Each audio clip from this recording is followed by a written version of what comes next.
እኔ በጀመርኩት የኦንላይን ቢዝነስ በቀን ከ10 ሺህ ብር እስከ 15 ሺህ ብር ለመስራት የወሰደብኝ በረጅም የሚባለው እንግዲህ 3 ወር ነው። 3 ወር ጠንክሬ ሰርቼ ዛሬ ላይ እኔ ከ10 ሺህ እስከ 15 ሺህ ድረስ የሚከፈል የኢትዮጵያ ብር ይከፈለኛል። በጣም በጣም በጣም በጣም ትንሽ ነው። ይሄ ማለት ካለውበት ሌብል አንጻር ገና መስራት የሚጠበቅብኝ እንጂ ፕላትፎርሙ በጣም ከዚህ በላይ የሚከፈል እንደሆነ አይቻለሁ፣ አረጋግጫለሁ። ስለዚህ ዛሬ ይሄንንና አንዳንድ ነገሮችን ስለ አፑ ማወቅ የምትፈልጉትን ነገር፣ ስለ አሰራሩ ማወቅ የምትፈልጉትን ነገር ማወቅ እንድትችሉ እስከ መጨረሻው ቪዲዮ እንድትከታተሉ በትህትና እየጠየቅኳችሁ እኔን ለማበረታታት እንግዲህ ይሄንን ሚዲያ የከፈትኩት እንደ ማህበረሰብ ሊጠቅሙን የሚችሉ ነገሮችን እዚህ ጋር ዲስከስ እናደርግበታለን ብዬ ነው ዋናነት የከፈትኩት። እኔን አበረታቱኝ። ቪዲዮዬን ላይክ በማድረግ እንደገና ሚዲያዬን ደግሞ ሰብስክራይብ አድርጋችሁ ቤተሰብ በመሆን ላይክ ሼር አድርጉ። ከእናንተ የሚጠበቀው እንድታደርጉ በትህትና ጠይቃለሁኝ። ስለዚህ እኔ እንደነገርኳችሁ የዛሬ 3 ወር አካባቢ ይህንን ስራ ስቀላቀል ቤቴ ላይ ሁኜ እረፍት ላይ ነበርኩኝ። እኔ በመሰረቱ እረፍት ማድረግ ፈልጌ ትንሽ ለረጅም ዓመታት ተከታታይ ስራዎች በጣም ብዙ ዓመታት ማለት ይቻላል እንግዲህ አንድ 7 ዓመት የሚሆን ያለ እረፍት ምንም ብሬክ የሚባል ራሱ ሳልወስድ ለረጅም ጊዜ ስራ ላይ ነበር የቆየሁት እና በጣም ብዙ አይነት ስራዎች ነው የምሰራው። ብዙ ፕሮጀክቶች አሉኝ። ብዙ ነገሮችን ኢንቨስት አድርጋለሁኝ። ለእኔ በህይወቴ ኢንቨስት የማደርጋቸው ነገሮች ትልቅ ይሁን በጣም ትንሽ ይሁን እኔ ግድ አይሰጠኝም። አእምሮ የፈለገውን እኔ የፈለግኩትን ማድረጌን እና ከትናንትና ዛሬ የተሻለ ነገር አድርጌ የሚታይ የሚጨበጥ ነገር መስራቴን ስለሆነ በህይወቴ እንደ ስኬት የምቆጥረው እስከዛሬ ድረስ በጣም የተለያዩ ስራዎችን ልቤ የፈቀዳቸውን ልቤ የወደዳቸውን ነገሮች ሳደርግ ነው የቆየሁት እና ለ7 ዓመት ተከታታይ የሰራኋቸው ስራዎች ትንሽ እኔ ጋር ጫና ፈጠሩና የተወሰነ እረፍት አስፈለገኝ ማለት ነው። እና እግዚአብሔር ረድቶኝም ደግሞ አትሊስት ይሄንን ባደርግ ዞር ብዬ ባደርግ የምችልበት አቅም ላይ ደረስኩ ማለት ነው። እና ምን አደረግኩኝ? ለ1 ዓመት ለራሴ ፈቃድ ጽፌ ወጣሁኝ ከስራ ቦታ ላይ ትንሽ ገለል ብዬ 1 ዓመት ራሴን ማዳመጥ ፈለግኩኝ እና ምንድነው ማድረግ የፈለግኩት? ራሴ ላይ መስራት ፈለግኩኝ። ጊዜው ዘመኑ የቴክኖሎጂ የሄደበት ነው። እንደገና ደግሞ ዲጂታል ማርኬቲንግ የሄደበት ነው። በጣም ኦንላይን ቢዝነስ የሄደበት ነው። በጣም የተራመደበት ነው። እንደኛ ሀገር ገና ብንሆንም ግን ዓለም ላይ በጣም እየተሰራበት ያለ ነገር ከመሆኑ አንጻር ቁጭ ብዬ አንሰላስዬ ቤቴ መቀመጥ አልችልም። እንደነገርኳችሁ በጣም 3 4 5 ከዛም በላይ ስራዎች ያሉኝ ሴት ሆኜ ሳለ ግን ቁጭ እንዴት እላለሁ ቤት? ያንን ትቼ ለረፍት ለብሬክን ብመጣ ዝም ብዬ ቁጭ ብዬ ስተኛ ቁጭ ብዬ ሲነጋ ማየት አልችልም። ስለዚህ የሆነ ነገር ራሴ ላይ መስራት አለብኝ ብዬ ኮርስ ነው የጀመርኩት። እኔ ኮርስ ጀመርኩኝ። እንግዲህ ኦንላይን የሚገኙ ዩኒቨርሲቲዎች ብዙ ዩኒቨርሲቲዎች አሉ። ከዛ ኮርስ መውሰድ ስጀምር እንግዲህ ቪዲዮ ኤዲቲንግ እና ኦንላይን ቢዝነሶች ላይ እንደገና ደግሞ ማርኬቲንግ ነው ማጥናት የፈለኩት። እነዚህን በተራ አቅሜ በሚፈቅደው ልክ ማድረግ ፈልጌ ነው የጀመርኩ ማለት ነው። እና በመሰረቱ እሱን እያደረግኩ እያለሁኝ ነው እንግዲህ በሂደት ላይ እያለሁ እሱን ትምህርት እየወሰድኩኝ ጎን በጎን እያለሁ ነው እንግዲህ በሚገርማችሁ ሁኔታ ይሄንን አፕሊኬሽን ሲተዋወቅ ሰማሁት እና ይህ አፕሊኬሽን እኔ ባይ ዘ ዌይ ሐምሌ ላይ ነው የከፈትኩት። 28 ቤት ነው ስትመጡ ታዩታላችሁ። ሐምሌ ላይ አንዲት ሴት አውስትራሊያ የምትኖር አንዲት ሴቶች እባካችሁን ቁጭ ብላችሁ እንኳን ሽንኩርት እየከተፋችሁ ቤት እንኳን ልጆቻችሁን እያጠባችሁ ላይቭ ገብታችሁ ትንሽዬ ስለምን ኮይን አትሆን የሚከፍላችሁ አፕ አለ። እኔ በእርግጠኝነት ስላየሁት ነው። ስለዚህ ክፈቱ የሚል ነገር ሰማሁኝና ክረምት ላይ እንዲሁ ለብሬክ የመጣሁት ክረምት ጀምሬ ስለነበር አየሁት ማለት ነው። አየሁትና ይገሩኝ በዛ ቀጥታ ሊንኩን ሄድኩና አወረድኩት አፕሊኬሽኑን። ከዛ በዛ ሂደት ወደ ነሐሴ አካባቢ ነበር ሂደት እያለሁኝ ኢቨን ቬሪፋይ ሳላደርግ አካውንቴን ቬሪፋይ ሳላደርግ እንደማንኛውም ኢትዮጵያ የፊት አሻራ ሲጠይቀኝ ሁላችንም እንደሚጠይቀን ጥያቄ ጠየቀኝ አምሮዬ ማለት ነው። ለምንድን ነው? ያው ዘመኑ ምንም የሚታመን ነገር የሌለበት በመሆኑ ምንድን ነው የሚጠይቀኝ ለምንድን ነው አልኩኝና ያው ቆም ብዬ ማሰብ ፈለኩኝ፣ ማንበብ ፈለኩኝ፣ ማየት ፈለኩኝ። ስለዚህ ጊዜ ሰጠሁት ማለት ነው። ጊዜ ሰጠሁት። በጣም ብዙ መረጃዎችን አገላበጥኩኝ። በእኔ በዚህ በትንሽ አምሮዬ ተረዳሁት የሚለውን ነገር እስከሚይዝ ድረስ ሰዓት ወስጄ አየሁት ቬሪፋይ ሳላደርግ። ስለዚህ አካውንቴን እስከ መቼ ቆየ? እስከ ታህሳስ ድረስ ቆየ ማለት ነው። እንግዲህ እዚህ ታህሳስ አካባቢ ኦር ህዳር መጨረሻ አካባቢ አካውንቴን ቬሪፋይ አድርጌ በእርግጠኝነት ይሄ የንግድ ተቋም እንደሆነ በእርግጠኝነት ደግሞ የሚታይ የሚዳሰስ ነገር እንዳለው ትርፋማም እንደሆነ ከዚህ በፊት ደግሞ በእኛ ሀገር አዲስ ይሁን እንጂ ነጮች ጋር ገብታችሁ ጎግል ስታደርጉ ከ3 ዓመት በፊት የተሰሩ ቪዲዮዎችን ስላሰራሩ ስለምንነቱ እንደሚገኝ ሁሉንም አይቼ ባለቤቴ ማገዘኝ እኔም አየው። ከዛ ምንድን ነው ያደረኩት? ጆይን አደረኩኝ። አካውንቴን ቬሪፋይ አድርጌ ስራ ጀመርኩ ማለት ነው። ስለዚህ ይሄንን ስራ ከጀመርኩበት እለት ጀምሮ እኔ በኮሚትመንት አምኜ ነው የገባው። በመሰረቱ ነሐሴ ላይ አይቼው ለምንድን ነው እስከ ታህሳስ የቆዩት? ለማንበብ 1 ሳምንት በቂ ነው።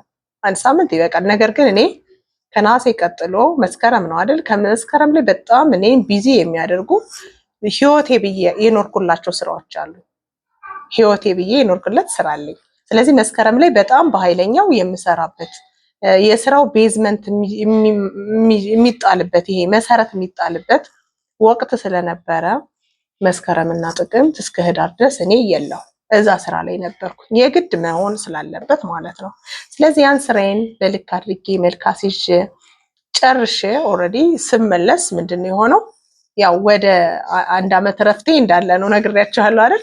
ወደ ረፍት ቦታ የተመለስኩ ማረፍ አለብኝ። ያ ስራዬ ህይወቴ ብዬ ስሰራው የነበረው ስራዬ ይቀጥላል።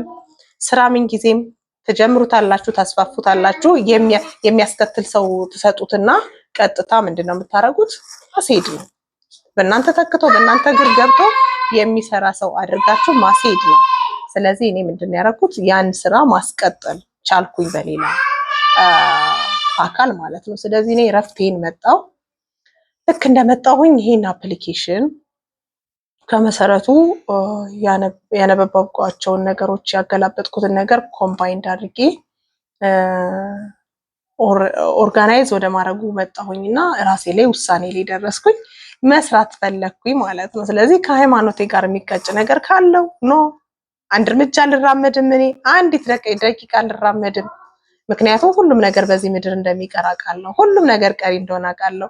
የእኔ መሰረቴ ደግሞ ምንም ጠንካራ ባልሆን በሃይማኖት ምንም ምግባር ባይኖረኝ ከሃይማኖቴ አንድ እርምጃ ወደፊት ወደኋላ የምል አይነት ሴትም አይደለሁኝም በመሰረቱና ያን ሁሉ አጣርቼ በእኔ እምነት በእኔ አንደርስታንዲንግ በዚች ባለችኝ ትንሽዬ እውቀት ነፃ ነው ስራ ነው ብዬ ባመንኩ ጊዜ ጀመርኩ ስራ።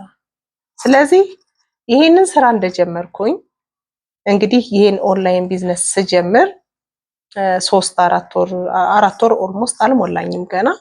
ዛሬ ላይ እኔ በዚህ ፕላትፎርም በፖፖ ላይ ፕላትፎርም 5 ኤጀንት ሌቭሎች ናቸው ያሉት። መጀመሪያ ዲ አለ፣ ከዛ ሲ አለ፣ ቢ አለ፣ ኤ አለ፣ ከዛ የመጨረሻው ኤስ ነው። ስለዚህ እኔ አሁን ኤስ ሌቭል ደርሼ የመጨረሻው ኤስ ወይም ሱፐር ኤጀንት ደርሼን የመጣው። ስለዚህ በዚህ ርዕሰ ጉዳይ ደግሞ ነገ ወይ ተነገ ወዲያ ራሱን ችሎ እሰራላችኋለሁ ቪዲዮ።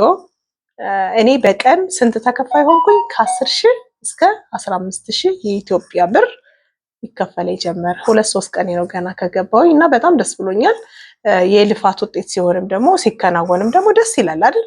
ደስ ይላል። ስለዚህ አብራችሁ ከስሬ ያላችሁ አብራችሁኝ የምትተጉ እኔ ኤጀንቱኛችሁ እየሰራችሁ ያላችሁ አሁን ዛሬ ኤ ላይ የገባችሁ ኦልሞስት ልትገቡ ትንሽ የቀራችሁ ቢ ላይ የገባችሁ ሲ ላይ የገባችሁ ዲ ላይ ያላችሁ ደግሞ ሰሞኑን የያዝኳችሁ እናንተ ሁሉ አብረን በርተን እንሰራለን ብዬ አስባለሁ። ለአዳዲስ ከውጭ ለምትመጡ ሰዎች ደግሞ እኔ ጋር መስራት የምትፈልጉ ከእኔ ጋር ሆናችሁ እኔ ያጣጣምኩትን እኔ ያገኘሁትን በረከት ማግኘት የምትፈልጉ ካላችሁ ከእኔ ጋር መስራት ትችላላችሁ። አይዲ ቁጥሬ 287848 ነው። ግን ከዛ በፊት እንግዲህ እዚሁ ላይ ሊንክ አስቀምጣለሁ። ሊንኩን እያወረዳችሁ ምንድነው ማድረግ ያለባችሁ? ከኔ ጋር ጆይን ማድረግ አለባችሁ። ቮይስም አስቀምጣለሁ እንዴት እንደሚከፈት በሱ መሰረት። ከዛ ውጭ ግን በቴሌግራሜ ላይ 0988872323 ነው። ቴሌግራም ላይ ብትመጡ ከቴሌግራም የምትፈልጉትን ነገር በዛ ማስተናገድ ይችላለሁ። ቴሌግራም ላይ እንደውም እሱ በጣም ይቀላል ማለት ነው። ቴሌግራም ላይ እየመጣችሁ ቤተሰብ ሁኑ፣ ስሩ። እኔ በመሰረቱ የምለው አንድ ነገር የምለው ምንድነው ብንሰራ በጣም ጥሩ ነገር ነው። ብንሰራ መልካም ነው። ባንሰራም ችግር የለውም። የምንጎዳኛ ነን። ስንሰራ የምናተርፍኛ ነን፣ ሳንሰራ የምንጎዳኛ ነን። እኔ ያገኘሁትን ነገር ሼር ማድረግ የግዴታዬ ነው። እንደ ማህበረሰብ ግዴታዬ ነው። መጥፎ የሆነ ነገር ከሆነ ደግሞ መጥፎ ነገር ወደ ህዝብ ይዞ አይወጣም። በመሰረቱ ነውር ነው። በጣም ነውር ነው። ያደግኩበት ማህበረሰብም እንደዛ አይፈቅድም። እና እኔ ደስ ብሎኝ ከዚህ በፊትም ደግሞ በቲክቶክ አጋርቼ ነበረ አንድ ቪዲዮ እና እሱ ቫይራል ወጥቶ በጣም ብዙ ሰው ነው ከኔ ጋር የሚሰራው። ዛሬ ደግሞ በዩቲዩብ መጣሁኝ። በጣም ብዙ የህይወት ተሞክሯችንን ልምዳችንን በዚህ ማውራት እንችላለን፣ መነጋገር እንችላለን። ብዙ ሰዎችን እዚህ ጋር እያቀረብን ዲስከስ እናደርጋለን። ስለዚህ አጠቃላይ ከዛሬ ጀምሮ ደግሞ ስለ የፖፖ ላይቭ አጠቃላይ አሰራር ምንነት፣ እንደገና ደግሞ በጣም ብዙ ነገሮች በዚህ ሚዲያዬ እኔ አቀርባለሁ። ከዚህ በኋላ ማለት ነው አቀርባለሁ። የምትጠይቁኝ ማንኛውም ጥያቄ ካለ ጻፉልኝ፣ ከታች ይዤ አቀርባለሁኝ። ኮሜንት የምታደርጉኝ እንዳስተካክል የምትነግሩኝን ነገር ደግሞ ተከታትዬ እያስተካከልኩኝ ወደ እናንተ ስራ የሚጀምረው ከአንድ እርምጃ ነው አይደለ? እስከ ስህተቱ ድረስ እኔ ቪዲዮዬን ወደ እናንተ አመጣለሁኝ። ስህተቱን እያረማችሁ እንድበረታ ሰፖርት እያደረጋችሁኝ ወደፊት እንደምጓዝ በጣም ተስፋ አደርጋለሁኝ። እንግዲህ ሶሻል ሚዲያን እኔ ምንድን ብዬ ነው የማስበው? ሶሻል ሚዲያን ለቅን ነገር ለጥሩ ነገር እንጠቀምበት። መጠቀም ደግሞ እንችላለን። አሁን ሁሉ ነገር ጎጂ ሆኖ ተፈጥሮ አይደለም በመሰረቱ ማለት ነው። ማንም ነገር መድኃኒት እንኳ ሲያድነን ጎድቶ ነው የሚያድነን። ሁሉም ነገር መጥፎ አይደለም፣ ሁሉም ነገር ደግሞ ጥሩ አይደለም። ግን አጠቃቀማችን ነው ብዬ ስለማምን ስንጠቀም መርጠን እንጠቀም። አንደኛ ስንጠቀም ደግሞ ለልጆች፣ ለትውልድ፣ ለእህት ለወንድም የሚተርፍ ነገር ነገ ዶክመንት ሆኖ ለሀገር የሚበቃ ነገር እንስራ ብዬ አስባለሁኝ እና በዛ ምክንያት ነው እኔ ወደዚህ የመጣሁን ወደ እናንተ እየቀረብኩት ማለት ነው። ስለዚህ እኔን ማበረታታት እንዳትዘነጉ፣ እንዳትረሱ፣ አበረታቱኝ። ማንም ሰው ፖዚቲቭ የሆነ ፊድባክ ይፈልጋል። በእርግጥ የሚስተካከል ነገር ካለ ዝም ብላችሁ እንድታልፉት አልፈልግም። ንገሩኝ፣ ያስተካክላለሁኝ። እኔ ከታናናሾችም ከታላላቆችም ከሁሉም የሚጠቅም ነገር ተቀብዬ ወደሚጠቅም ነገር መቀየር የምችል ሴት ነኝ። ራሴን አውቀዋለሁኝ። በዚህ ልክ ነው እንግዲህ ዛሬ የማቀርብላችሁ። ስለዚህ ዛሬ በጣም ደስ ብሎኝ ለእናንተ ላጋራችሁ የመጣሁት እንዴት ነው ሁሌ ዝም ብሎ የማይጨበጥ የሚመስል ነገር አለ አይደል? ግን ቀላል አይደለም በመሰረቱ። ይህን ስራ ስሰራ እኔ ቀሎኝ አይደለም የሰራሁት፣ ከባድ ነው። ስለዚህ እሰራዋለሁ ብሎ የሚያስብ ሰው ግን ይምጣ፣ እኔ ጋር ይምጣ። ኧረ እሰራዋለሁ ምንድን ነው ስንታየው የሰራችሁን እኔ የማልሰራው ለምንድን ነው ብላችሁ እልክ ውስጥ መግባት አለባችሁ፣ መናደድ መቻል አለባችሁ። እኔ የሰራሁት እንግዲህ የተለየ ኤክስትራኦርዲናሪ የሆነ ነገር ማለት ለየት ያለ ነገር ኑሮኝ አይደለም። ጊዜ ሰጠሁት፣ ሰዓት ሰጥቼ ሰራሁኝ። እንደገና ደግሞ ጊዜ መስጠት ብቻ አይደለም ማሰብ ይጠይቃል። አስቦ በምን መንገድ ብሄድ ማለት ይጠይቃል። የራስ የሆነን ነገር የሆነ መስዋዕትነት ይጠይቃል። ትንሽ መስዋዕትነት ተከፍሎ ነው ትልቅ ነገር የሚገኘው እና ያንን ሁሉ ለመክፈል ሬዲ የሆናችሁ እህቶች፣ ወንድሞች፣ ስራ የሌላችሁ ስራ ያላችሁም ብትሆኑ ስራ ኑሯችሁ ኑሮን ለመግፋት በጣም የተቸጋገራችሁ እንደው ከዕለት ዕለት እያለቀ እየተቸገርን ሰዎች ዕለት ዕለት ደሞዛችን እራሱ ትንሽ የሆነ ሰዎች ቀን ስራችሁን ስሩ። ስራ ያስቋረጥም። ሌሊቴን ትሰራላችሁ። ቀን የማይችል ሰው ሌሊት ይሰራል። ሌሊት የማይችል ሰው ቀን ይሰራል። አለቀ በቃ። ቤት የተቀመጣችሁ እህቶች ደግሞ ለእናንተ ደግሞ ስፔሻል የሆነ ሜሴጅ ነው ያለኝ፣ የተለየ መልእክት ነው ያለኝ። እናንተ ምንድን ነው የምትጠብቁ? ኢንተርኔት ቤታችሁ ተቀምጦ ቲክቶክ የምታው ፌስቡክ የምታው ግን ጤነኛ ናችሁ? ለምን 1000 ብር አሁን ዛሬ ሂደሽ ጠይቀሽው በሳምንቱ ብትሄጅ የሆነ ሰው ቤት 1000 ብር ነው ያልኩህ 10 ብር ድጋሜ 3 ቀን ብትሄጅ የሚሰጥሻል? እዚህ ፕላትፎርም ላይ የእውነት ለመናገር እኔ የእውነት ስለሆነ ማለት ነው አንቺ አንድ ቀን ውለሽ ባዶሽን አትወጭም። አንድ ቀን የመጀመሪያ ቀን ውለሽ ለምን 5 ሳንቲም አትሆንም? ባዶሽን አትወጭም። አካውንትሽ ላይ ሳንቲም አስገብተሽ ነው የምትወጪው። ጎበዝ ከሆንሽ ደግሞ በጣም የተለየ ደግሞ ጥረት ካደረግሽ ደግሞ ልክ እንዳልኩ 3 ወር 4 ወር ሳይደርስ ወንዶችም ሴቶችም ለሁላችሁ ነው። በእርግጥ ለሴቶቹ በጣም ያበረታታል አፕሊኬሽኑ፣ ሴቶችን በጣም ያበረታታል።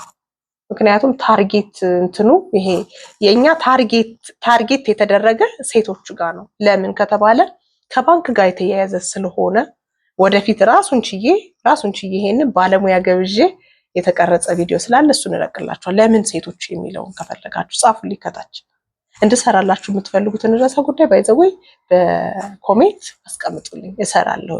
እንግዶችን እጋብዛለሁ። እኔ ልምድ አለኝ እንደዛ እንግዶችን እየጋበዝኩኝ ከዚህ በፊትም የተቀረጹ ስክሪን ሪከርዶች እነሱን ሁሉ ለጥፋለሁኝ። እናንተ ብቻ ከጎኔ የሆኑ አበረታቱኝ። እኔ ወደፊት እጓዛለሁኝ፣ አብረን እንጓዛለን። በየቀኑ እየመጣችሁ ቪዲዮዬን ቤተሰቡ ናችሁ ላይክ እንድታደርጉ ሼር እንድታደርጉ በትህትና ነው የምጠይቀው። ስለዚህ ሁላችሁም ከኔ ጋር እንድትሰሩ አብረን እንድንለወጥ በጣም በኮሚትመንት ነው የምሰራ። እኔ ስራ ስሰራ እንደዛ ነው። ስለዚህ ይህ ዓመት የእረፍት ዓመቴ ነው። እረፍት እያደረግኩ ቤት ውስጥ ነው ያለሁት። ሌላ ምንም ስራ መስራት አልፈልግም። ስራ መስመራት አልፈልግም ስላችሁ አሉኝ፣ ብዙ ስራዎች አሉኝ፣ በጣም ብዙ ስራዎች አሉኝ፣ ብዙ ኢንቨስትመንቶች አሉኝ። እነሱን እመራለሁ፣ አስሄዳለሁ።